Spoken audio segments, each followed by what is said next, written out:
La Chine et les États-Unis ont publié un troisième communiqué conjoint le 17 août 1982, plus communément appelé le communiqué du 17 août.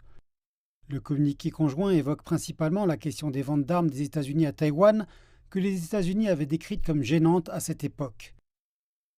Avec la signature des deux premiers communiqués conjoints, les États-Unis ont reconnu la position chinoise selon laquelle il n'y a qu'une seule Chine et que Taïwan fait partie de la Chine. Et à compter du 1er janvier 1979, la Chine et les États-Unis établissaient officiellement leurs relations diplomatiques. Cependant, en avril de la même année, les États-Unis ont adopté l'acte sur les relations avec Taïwan, déclarant que le pays continuerait à vendre des armes défensives à Taïwan. Et la République populaire de Chine s'est fermement opposée à cet acte. Après des mois de négociations, le communiqué du 17 août a été signé. Le communiqué a réaffirmé la reconnaissance préalable des États-Unis concernant Taïwan. Le gouvernement américain a déclaré qu'il ne cherchait pas à mettre en place une politique sur le long terme de vente d'armes à Taïwan et qu'il visait à réduire progressivement ses ventes d'armes à Taïwan.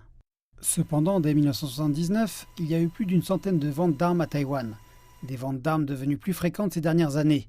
Durant le mandat de l'ancien président américain Donald Trump, il y a eu des ventes d'armes à Taïwan quasiment chaque année. En avril de cette année, l'Agence américaine de coopération à la sécurité défensive a approuvé des ventes d'armes à Taïwan pour un montant de 95 millions de dollars. La dernière loi proposée, l'acte 2022 pour la politique avec Taïwan, implique également près de 4,5 milliards de dollars d'assistance sécuritaire au cours des 4 prochaines années. En réponse aux ventes d'armes des États-Unis à Taïwan, la Chine a réaffirmé à plusieurs reprises que Taïwan constituait une partie inaliénable du pays. Et la Chine a toujours souligné que les ventes d'armes américaines à Taïwan non seulement envoient des signaux erronés aux forces séparatistes de l'indépendance de Taïwan, mais sapent également le développement pacifique des relations transdétroits et de la réunification nationale chinoise.